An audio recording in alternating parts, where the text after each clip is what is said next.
भारत में कई महल हैं जो हमें गुजरे हुए वक्त के राजाओं की विलासिता से भरी जिंदगी की याद दिलाते हैं।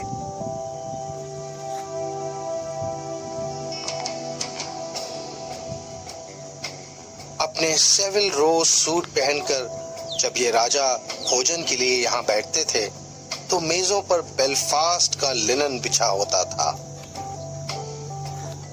बर्तन उनके नामों से खुदे होते थे। छत पर बेशकीमती फानूसों के जलते सैकड़ों चिराग माहौल को रोशन कर डालते थे और एक से बढ़कर एक बावर्ची अपने विशेष व्यंजनों को परोसने के लिए आतुर रहते थे। आसपास सेवक हाथ बांधे खड़े रहते थे हुक्म की तामील करने के लिए।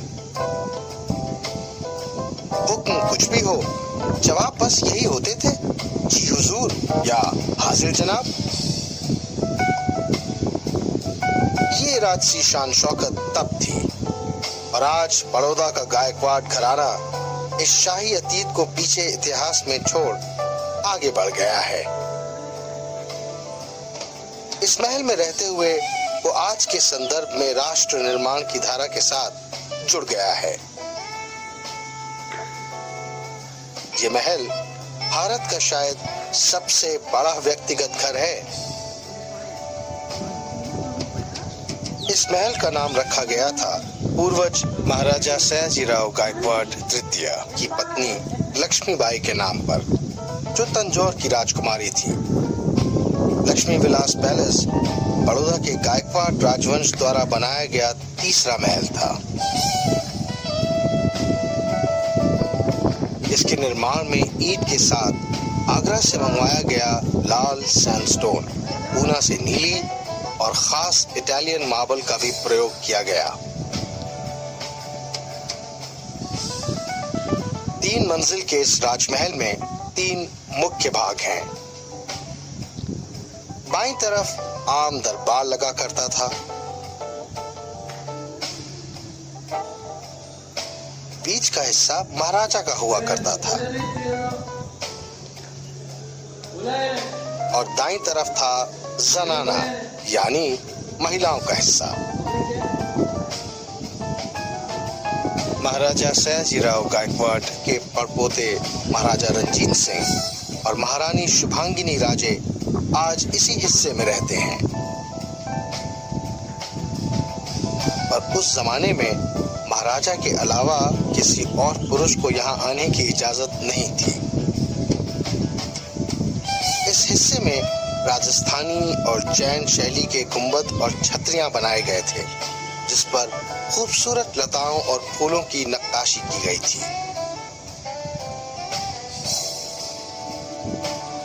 एक 170 कमरों वाला ये घर केवल 2 लोगों के लिए बनाया गया था, सिर्फ महाराजा और महारानी के लिए।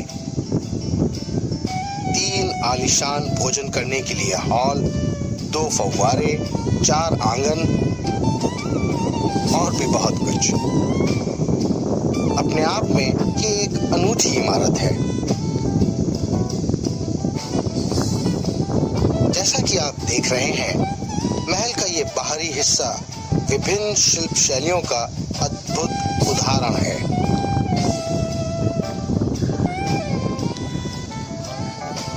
मुगल, राजपूत, जैन, गुजराती, मराठी, यहाँ तक कि गॉथिक और वेनेशियन शिल्प भी प्रयोग किए गए हैं, बड़े सुचारू ढंग से।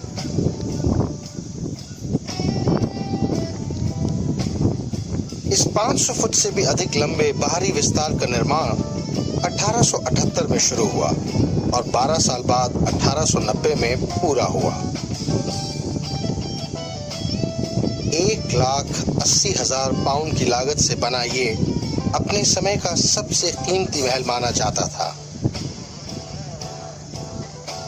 आइए अब चलें महल के सामने वाली ड्योढ़ी में, पर उससे पहले एक नजर डालें अपने पीछे की ओर इस बाग पर, जिसकी शोभा बढ़ा रहे हैं ये कलश और 2 रोमन मूर्तियां। उस जमाने में इस बाग के बीच के हिस्से को पानी से भर दिया जाता था और उसमें महल का अक्स देखते ही बनता था। आजकल ये जगह बड़ी बड़ी कंपनियों की मीटिंग और रिसेप्शन आदि के आयोजन के लिए खासी लोकप्रिय है। महल के आसपास बने इस सुंदर बाग की कल्पना की थी क्यू बोटैनिकल गार्डन लंदन के विशेषज्ञ मिस्टर गोल्डरिंग ने। आजकल यहाँ गोल्फ प्रेमी अपने पसंदीदा खेल का लुत्फ उठाते हैं। आपके दाईं और बाईं तरफ जो लोहे के स्तंभ हैं वो स्कॉटलैंड में बने हैं। ध्यान से देखिए, उन पर आपको गायकवाड़ राजकुल का राजकीय चिन्ह भी खुदा हुआ दिखाई देगा।